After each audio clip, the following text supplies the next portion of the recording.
Alright guys, welcome to our 6th video. This is the before pushback or start. We're finally about ready to push back here.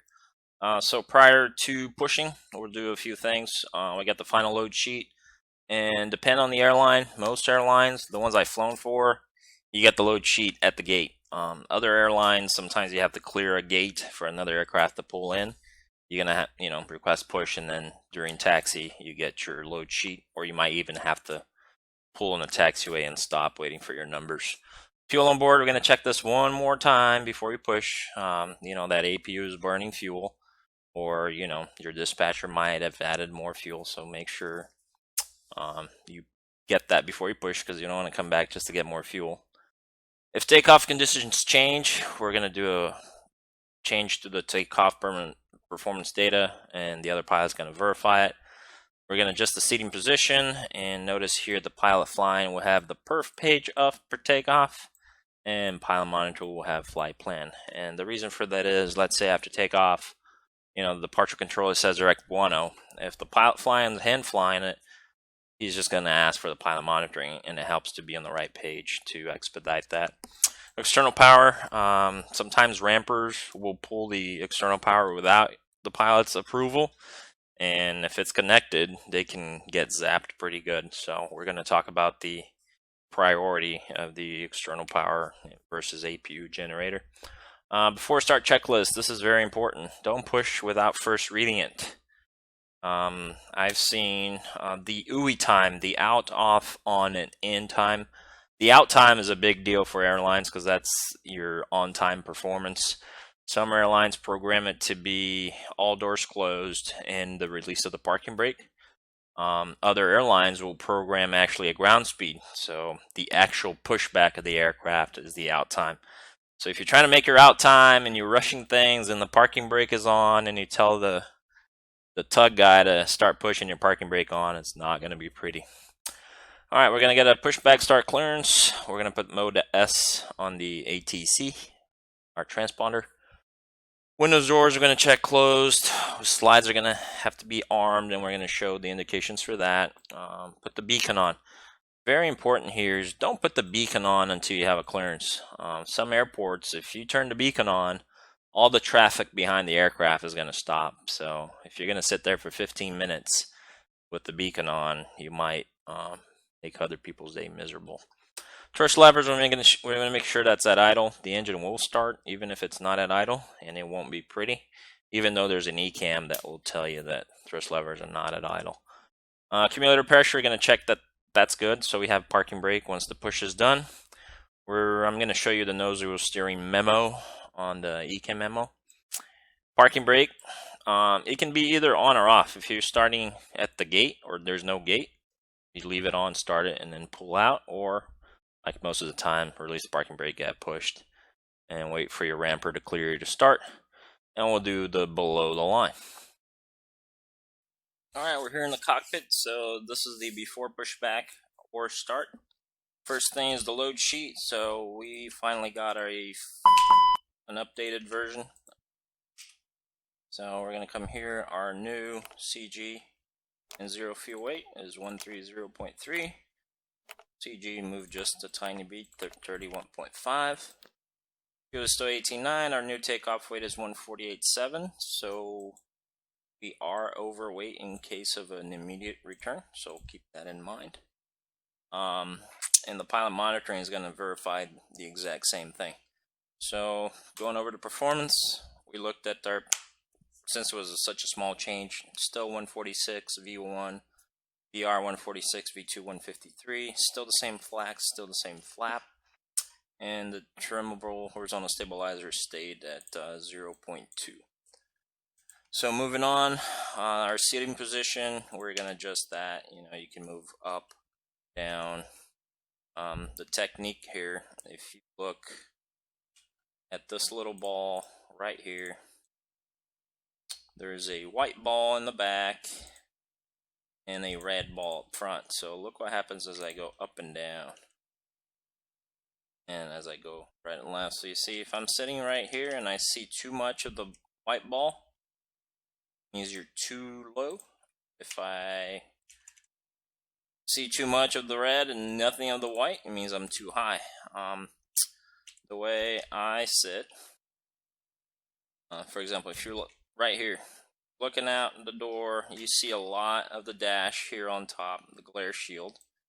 See, I can't even see the FMA down here, so that's a big indication I'm too high.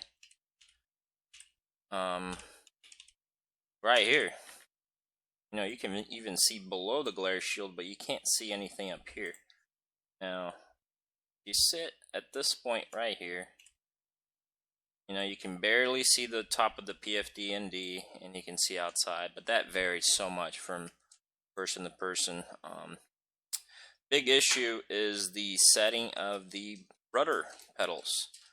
If you put this on 12 because it's comfortable, guess what? If you have a single engine on takeoff, you have to be able to go full rudder deflection with full brake. So if you're, you know, 5'11" and you're at 12 setting, unlikely you're going to be able to go full left rudder and full brakes. There has been, I think it was an A300 that went on the grass, and they found out the adjusting and the sitting of the pilot was the issue. He couldn't go full deflection and full brake at the same time. So a lot of people say adjust the pedal so it's comfortable. I don't agree. It should be right first and then comfortable. So if it's comfortable and wrong, don't do it. I usually put here at 6 for takeoff, and then I push them forward during cruise and then pull them back. So I have you know, my knees are bent and I can easily go full deflection with full brake. Also, you want to make sure your seat, your armrest is down, and always remember your number. So right here, this guy uses, you know, between B and C and 4. So make sure your arm is nicely rested. But here we can't really simulate too much of this in the sim.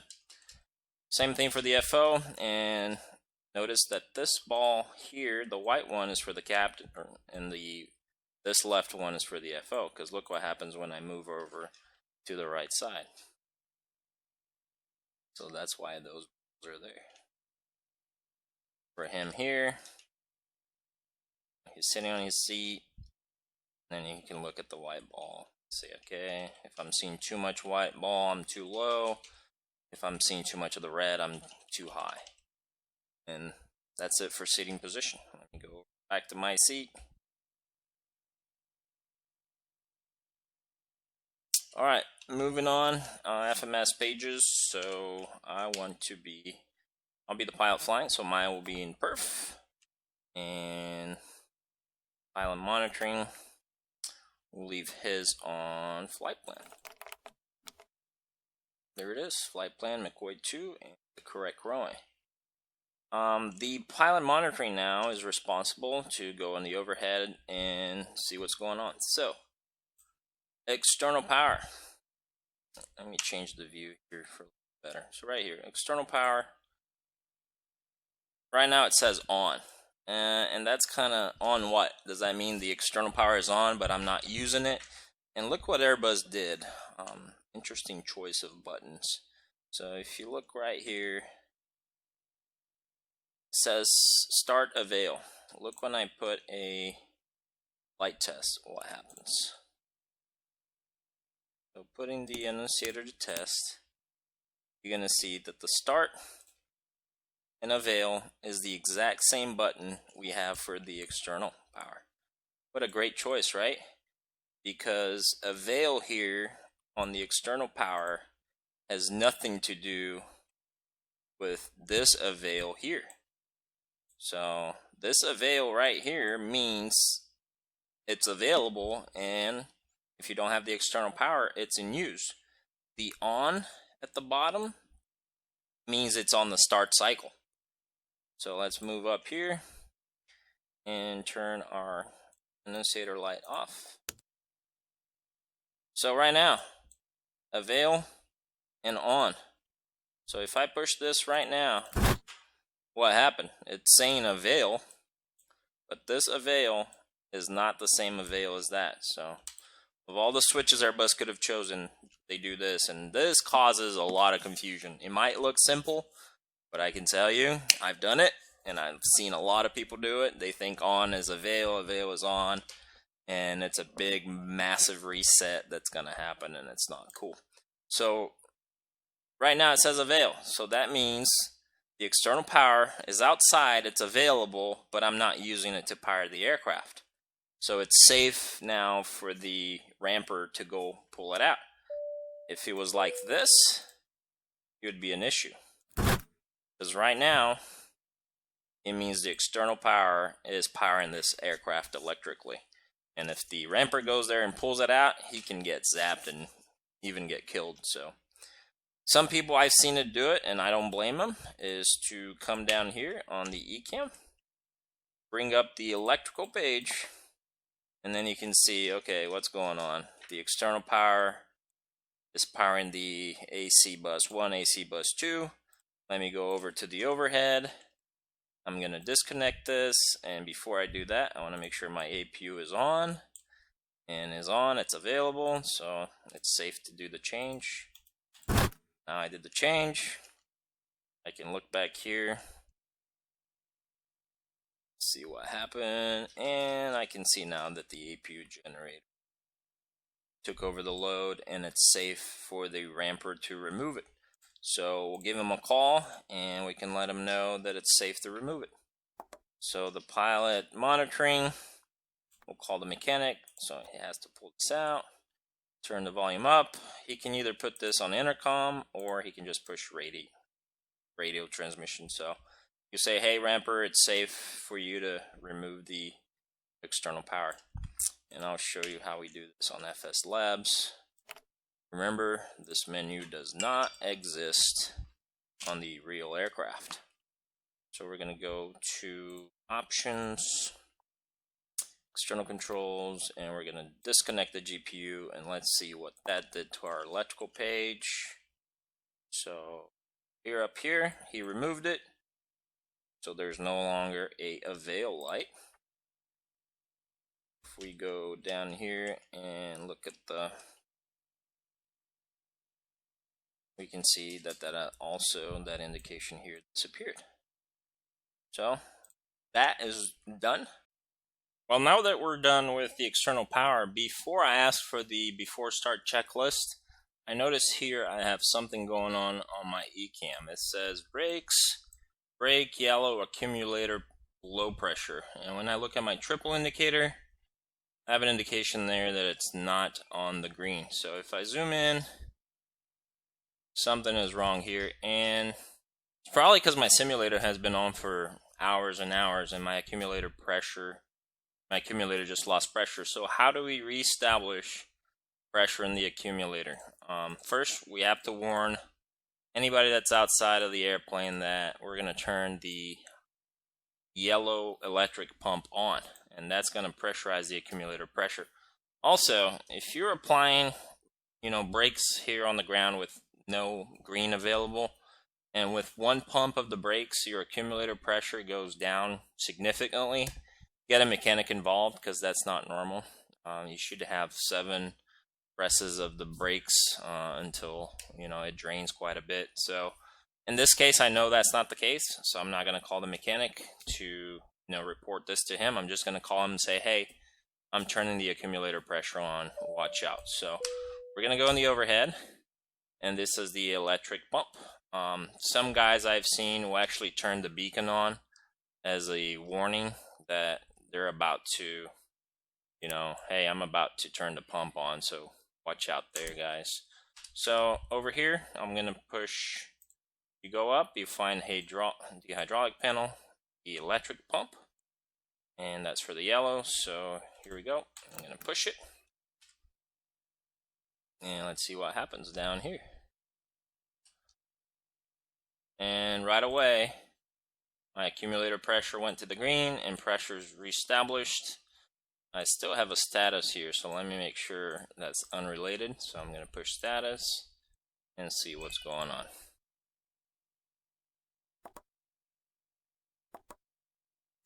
Yeah, I have a spoiler 3 message.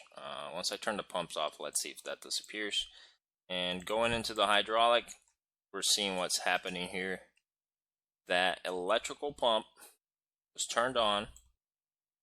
That triggered also the PTU to come on, and it's powering the green as well. So we got green and yellow pressure, and this accumulator is powered by the yellow. So we're going to go up here and turn it off.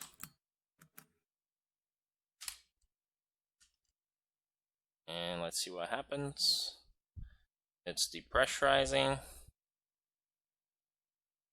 And guess what? My status disappeared.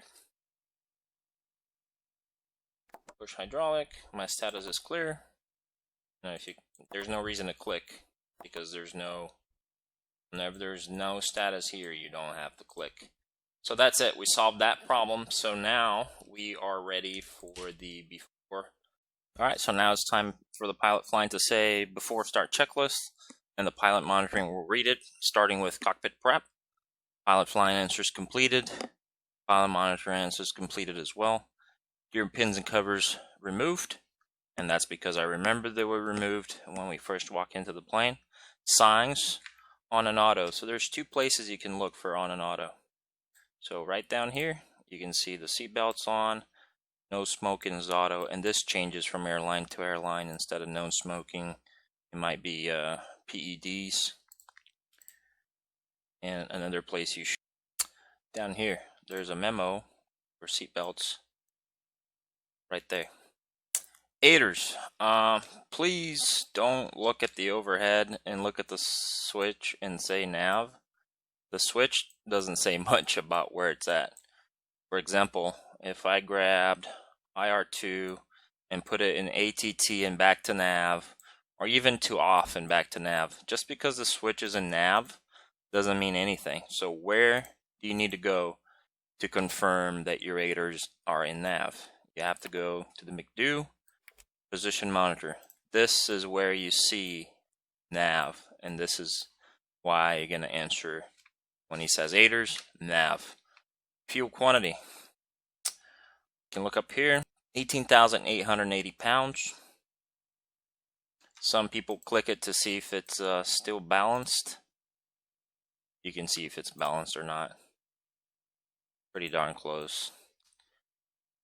Takeoff data. So remember, the pilot flying will be in performance and the pilot monitor will be in flight plan. So takeoff data is set. Wire reference. So what do we got? 3005. 3005. Same thing down here, 3005. And the pilot monitor will say before start checklist to the line. And now what we need to do is get a pushback clearance. The pilot monitoring will do that and put the transponder to mode Sierra. So company policy says every time we talk to ground, we're going to use VHF1. And you notice the SCL light came on. Why did it come on? You know, the default for RMP2 is VHF2. When you're not using your default, it will say, hey, be careful because you're tuning the other guy's RMP, which is what I want. And I'll put here the frequency, let's say it's 21.9. And big knob, big numbers, small knob, small numbers. I'll switch it over, and before I transmit, I'll make sure my microphone is selected correctly. I want to talk on VHF1, so I need to move my microphone. VHF1, turn the volume up, and now I can get a clearance, and let's see where we're at. So right here, we're airside 3 on these gates down here, so the ramp is uncontrolled, so I'll just give a heads up to ground that will be pushing tail northwest, and then he's probably going to say, hey, plan on Echo 2, because he's got traffic coming in on Echo 3. So ground is advised of our pushback. So once ground is advised, what we need to come down here and do is put this to auto. And what does auto do? Remember, the FAA now says you should be on mode Charlie on the ground always. And this might sound completely wrong, but it is what the FAA says. Anytime you're on the ground, have mode Charlie on. But a lot of these airports have ASDACs and they can see mode Sierra. So when I'm in auto on the ground, Mode Sierra is on, so the controller can also see me. Down here is altitude reporting, but you're going to see when you read the FCOM is when you're off the ground that it starts transmitting mode Charlie, some transponders based on airspeed. So we got a pushback clearance. It's time for a flow. So the pilot monitoring flow for the before pushback is pretty easy. After he set the ATC to auto, which is mode Sierra on the ground, he's going to check windows and doors. So you do want to see this little red strip showing. That means the sliding window is closed. Doors. By looking down here, I can see if the cockpit door is closed, so there's no open light. And by looking down here on the door SD page, we can see the cabin and cargo are open, and it's about time they start closing. So remember, this is a menu on the FS Labs. This doesn't exist in real life. So doors are going to start to close. Obviously the flight attendant has permission to do that. So as the doors close, we want to make sure the slides are armed. There it is. So front door closed, and here the cargo door, the aft one closed. So now it's time to get the slides armed. So I'll just tell the flight attendant, hey, start arming the slides, and you should start seeing slides pop up here on the SD page. Hopefully they got the message.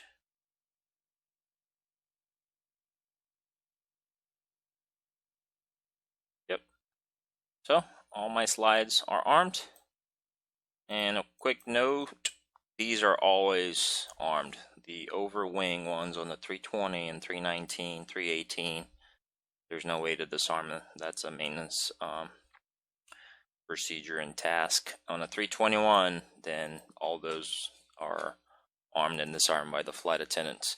So that's it for the pilot monitoring. Pilot flying, his flow is windows and doors. So he's going to turn over and see, okay, my window is closed because I see the red strip. Cockpit door closed as well. Look up, SD page, no amber, and I can see the 6 slides are armed. Exterior lights, so we're going to look up, and since I have a clearance already, I'll talk to the mechanic, make sure there's nobody in the danger zone within the red lines, and once he clears me, I'll say, hey, beacon is coming on. That's an indication that engine start is imminent. Thrust levers will be idle, so we look at them, and they are not at idle. Alright, thrust levers idle. Accumulator pressure is in the green, and remember, we also look at the ECAM memo. So parking brake is there, and parking brake is here. Don't look at the lever and say parking brake on. This is just an electrical switch, doesn't mean anything. If you don't have accumulator pressure, it could be on, but it's not on. And nosewheel steering. So nosewheel steering, the only way to know is by looking here, and I don't have my nosewheel steering memo. So I'll tell the mechanic, hey, could you please connect it? And I'll show you out here what he does. So here's on the nose wheel. He's going to pull this lever back and insert a pin. And you can also look at this light. That's an indication for him that my parking brake is on. So I request that, hey, would you please put the pin? And he's going to insert the pin. And how do I know he did it? Because I'll see nosewheel steering shown here, and it is there right under parking brake. And parking brake, I'll ask his permission, hey, maintenance or tug driver, can I please release the parking brakes? He'll say, okay, it's safe to do so. I release the parking brake, and remember, the switch doesn't mean anything, so where do I look to make sure if it was released? Triple indicator, it was released, and also in the memo, no more parking brake. So now, as the pilot flying, I'll request before start checklist below the line. And pilot monitoring will bring the checklist up. And he'll say, before start checklist below the line, windows and doors. The answer will be closed by the pilot flying, closed by the pilot monitoring. Beacon, I'll look it up, say on. Press levers, I'll take a quick look. And they're idle. Parking brake, I look at the trip indicator and my memo, and I'll say off. And you say before start checklist completed. So this is it, guys. From now on, things are short and simple, but up to here you can see that there's a lot between cockpit preparation, preliminary. There's a lot to do, but from here on now will be the fun part.